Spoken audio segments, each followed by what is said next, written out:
अस्सलाम वालेकुम जी। आज जो रेसिपी आपके लिए मैं बना रही हूँ वो है पंजीरी, जो कि सर्दियों की सौगात है और ताकत से भरपूर है ये रेसिपी।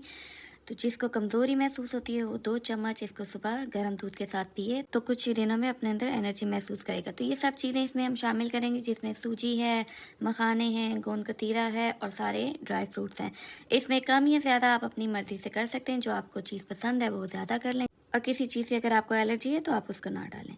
इसको मैं देसी घी में बना रही हूँ, आप चाहे तो इसको रेगुलर घी में भी बना सकते हैं। तो सबसे पहले मैंने घी गरम करने के बाद आधा कप इसमें घी लिया है और उसमें आधा कप ही मैंने इसमें बादाम डाले हैं, आधा कप अखरोट हैं और आधा कप ही इसके अंदर मैं डालूँगी इनका काजू का।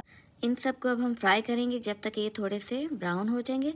और ये है कि आँच जो है ना आपने बहुत ज़्यादा हाई नहीं करनी है, इसको लो टू मीडियम फ्लेम पे ही बनाएंगे, फ्राई करेंगे। क्योंकि अगर ज़्यादा हीट पे करेंगे तो ये काले हो जाएंगे और इसका टेस्ट भी ख़राब हो जाएगा और जो पंजीरी हमारी है वो कड़वी कड़वी बनेगी। तो जो भी चीज़ें हम लोग फ्राई कर रहे हैं वो लो टू मीडियम हीट पे ही करेंगे, इससे ज़्यादा नहीं करेंगे। टोटल टाइम इनको 3 to 4 मिनट जो है हम फ्राई करेंगे और इसके बाद इसको हम लोग निकाल के रख लेंगे साइड पे। ये देखिए माशाल्लाह कलर चेंज होना शुरू हो गया है। तो अब बस हम थोड़ी देर और इसको फ्राई करेंगे और इसके बाद इसको हम साइड पे निकाल लेंगे। घी की मिकदार को भी आप कम या ज़्यादा कर सकते हैं, वैसे कम ही रखें तो ज़्यादा बेहतर है। मैंने जो आधा कप इसमें डाला है आप इससे भी कम कर सकते हैं। जितना घी मैंने डाला है इसमें हम 2 से 3 दफ़ा फ्राई कर लेंगे चीज़ों को। ज़्यादा दफ़ा यूज़ नहीं कर सकते वरना ये तेल काला हो जाता है। अब ये देखिए माशाल्लाह फ्राई हो गया है, इसको हम साइड पे निकाल लेंगे।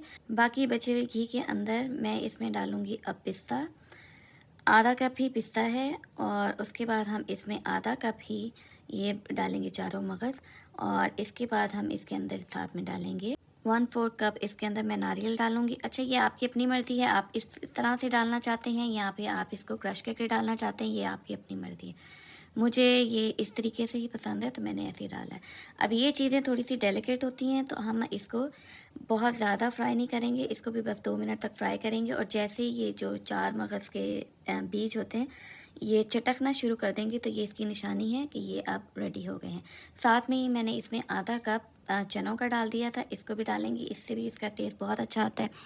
और जैसा कि मैंने आपको बताया है जो चीज़ आपको पसंद है आप उसको ऐड कर लें और जो चीज़ आपको नहीं पसंद है आप उसको निकाल सकते हैं। और क्वांटिटी भी वो आपकी अपनी मर्ज़ी है, आपने ज़्यादा करनी है या कम करनी है तो ये आपकी अपनी मर्ज़ी है।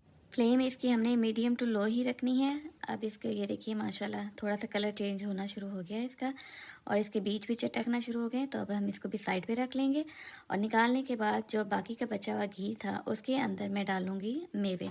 मेवे भी किशमिश है, इनको भी अब हम फ्राई करेंगे और इनको ये सबसे ज़्यादा डेलिकेट हैं तो इसको आपने हाथ इसका चम्मच जो है मुसलसल हिलाते रहना है। जहाँ भी आप छोड़ेंगे ये साथ ही लग जाएंगे, काले हो जाएंगे और उसके बाद इसका बिल्कुल टेस्ट अच्छा नहीं आएगा। तो अब ये देखिए आप मुसलसल इसको हिलाते जाएं और जैसे ये थोड़े से अपना कलर चेंज करें, वाइट हो जाएं या फूलना शुरू हो जाए तो बस ये उसकी निशानी है। तो आप इसको निकाल के साइड पे रख लें। इसको हमने ग्राइंड नहीं करना, इसको हमने डायरेक्टली अपने जो मिक्सचर है उसके अंदर डाल लेंगे, तो क्योंकि ग्राइंड करेंगे तो ख़राब हो जाएगा। तो अब ये देखिए माशाल्लाह ये कलर चेंज हो गया है इसका। तो अब हम इसको भी निकाल लेंगे।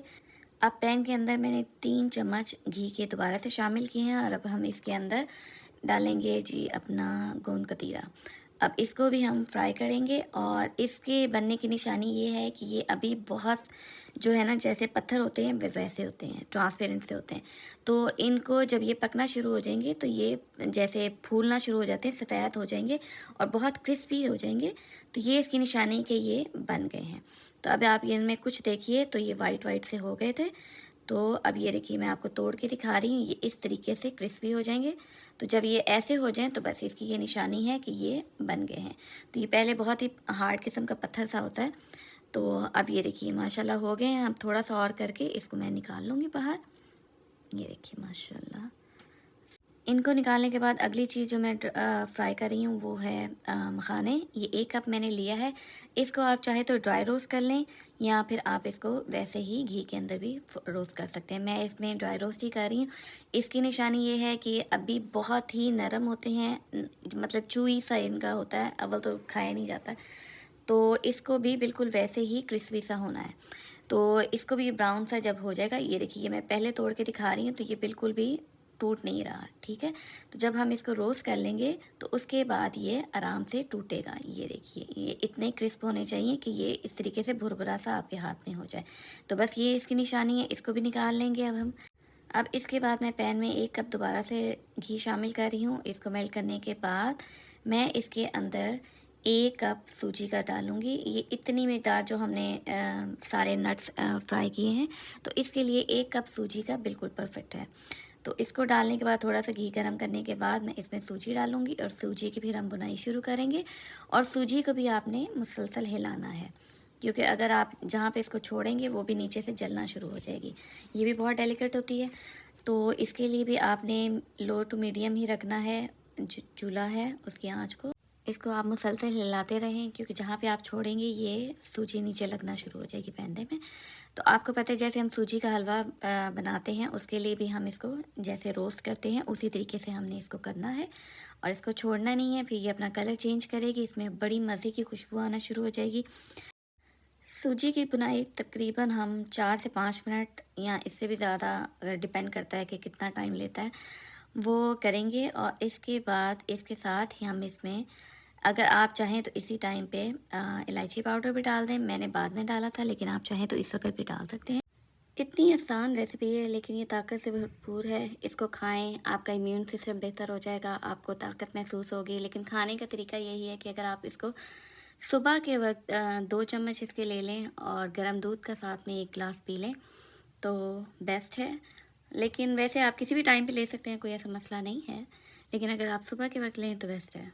सूजी हमारी भुन गई है, अब हम इसको निकाल के बर्तन में डाल देंगे और इसको थोड़ा सा फैला दें ताकि थोड़ी सी ठंडी हो जाए। और साथ में मैंने इसमें ऐड कर दी थी 1 कप शुगर का। मैंने इसमें ब्राउन शुगर ऐड की है, आप चाहे तो वाइट शुगर ले लें, ब्राउन शुगर ले लें, या फिर इसमें गुड़ या शक्कर ऐड कर सकते हैं। अब जो नट्स हमने फ्राई किए थे उसको हम चॉप करके, अच्छा ये आपकी अपनी मर्ज़ी है कि अगर आपने ग्राइंड करना है, लेकिन चॉप करने के बाद उसका मज़ा ज़्यादा आता है। तो ये मैंने जो बादाम, अखरोट और काजू किए थे ये वो हैं। अगला बैच जो हमने 4 मगज़ और उसका था, ये वो आ गया है। पिस्ते हैं, 4 मगज़ हैं साथ में, और वो कोपरा है। तो इसके बाद जो तीसरा है ये है गोंद कतीरा, इसको भी हमने चॉप कर लिया है। इसके बाद मैंने चॉप करके डाले हैं इसके अंदर मखाने, उसको भी इसी तरीके से, ये देखिए माशाल्लाह उसकी भी कितनी अच्छी शक्ल है, तो इनको भी चॉप करके डाल दिया है। इसके बाद मैंने इसके अंदर इलायची का पाउडर डाला है 1 चम्मच, और ये आप चाहे तो मैंने आपको बताया था कि पहले भी डाल सकते हैं। साथ में कुछ नट्स मैंने चॉप नहीं किए थे, वो हम ऐड कर देंगे। ये भी बड़े मज़े के लगते हैं जब साबुत आपके मुंह में आते हैं, तो शक्ल भी अच्छी लगती है और टेस्ट में भी मज़ा आता है। तो अब आप इसको अच्छे तरीके से मिक्स करें और इसके बाद आप इसको एंजॉय करें। मेरी मेहनत और मेरी रेसिपी अगर आपको अच्छी लगी हो तो इसको लाइक और सब्सक्राइब करें और शेयर करना भी नहीं भूलना। अल्लाह हाफिज़।